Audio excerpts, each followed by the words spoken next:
السلام عليكم ورحمة الله وبركاته. نبات الفاصوليا أو الفاصوليا خضار الفاصوليا بفضل الله من النباتات المتوفرة جدا في بلادنا، وبتبقى سعرها رخيص جدا. وبما إنها نبات وطالع من الأرض، أكيد المطبخ الكوري عارف إزاي يتعامل معاها ويعملها بطريقة أفضل، طريقة مناسبة ليها. هنعمل النهارده سلطة الفاصوليا على الطريقة الكورية. طبعا هنبدأ بإن احنا يكون عندنا فاصوليا، ده نص كيلو فاصوليا. طبعا احنا بنقشره أو بننضفه بالطريقة المعتادة، احنا بنقطع فوق وتحت. لو لقيت فيه خيط معايا بخرج بنزل بيه، يعني دي ما فيهاش خيط كويس. الفاصوليا دي مغسوله، هنحطها كده وهنشوف هنعمل فيها ايه دلوقتي. ممكن ان احنا نسيبها طويله كده لو احنا بنحبها طويله، لكن هم بيقطعوها بحيث ان هم ممكن ياخدوا واحده في الشوبستيك كده على قد كده. ممكن نقطعها مايله، ممكن نخليها طويله، يعني على حسب اختيارات. الفاصوليا كده بعد ما قطعناها، دي ميه بتغلي، هنحط فيها معلقه صغيره ملح، وهناخدها بقى لمده 3 دقايق بالظبط، او يعني دقيقتين تغلي في الميه. يعني هي البلانشيه، يعني بسرعه قوي نشيلها ونحطها في ميه بارده. 3 دقايق، ما تكملش 3 دقايق، مجرد ما غليت نشيلها. دي ميه بارده قوي، بسم الله نحطها فيها كده علشان اوقف انها تكمل سوا.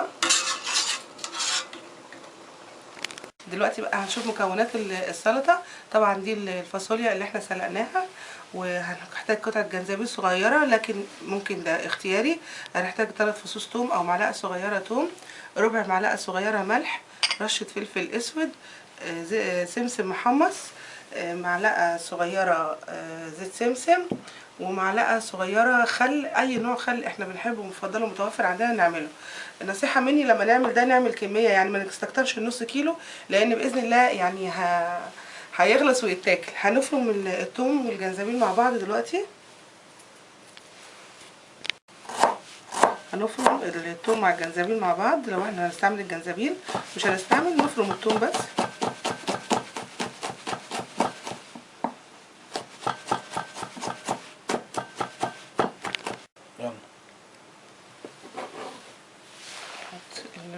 الثوم مع الجنزبيل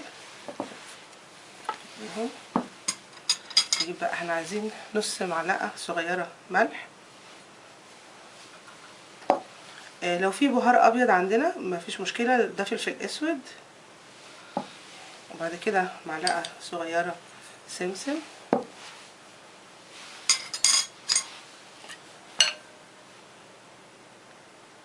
لو مفيش عندنا زيت سمسم ممكن نحمص سمسم مع ملح ونطحنهم ونستعملهم، ونحط زيت عادي. ونحط معلقه صغيره كده خل، وندوب الحاجات دي مع بعضها. بنخلي برضو كل المكونات جنبنا علشان نظبط الطعم زي ما احنا بنحبه. نحط بقى الفاصوليا على الصلصه اللي احنا عملناها دي. طبعا نبتدي بقى نقلبها مع كل المكونات بتاعتنا.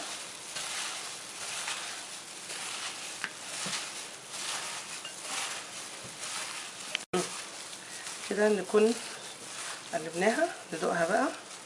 بسم الله. تمام. محتاج بس رشة ملح صغيرة،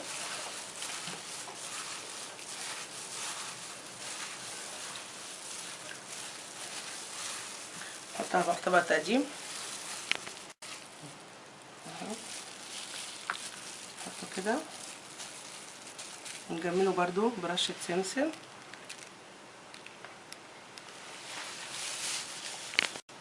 كده ده طبق الفاصوليا او سلطة الفاصوليا على الطريقة الكورية. بسم الله. المطبخ الكوري بيفهم ازاي النبتة يطلعها بأحلى طعم. جربوا سلطة الفاصوليا بالطريقة دي، يا رب تعجبكم. السلام عليكم ورحمة الله وبركاته.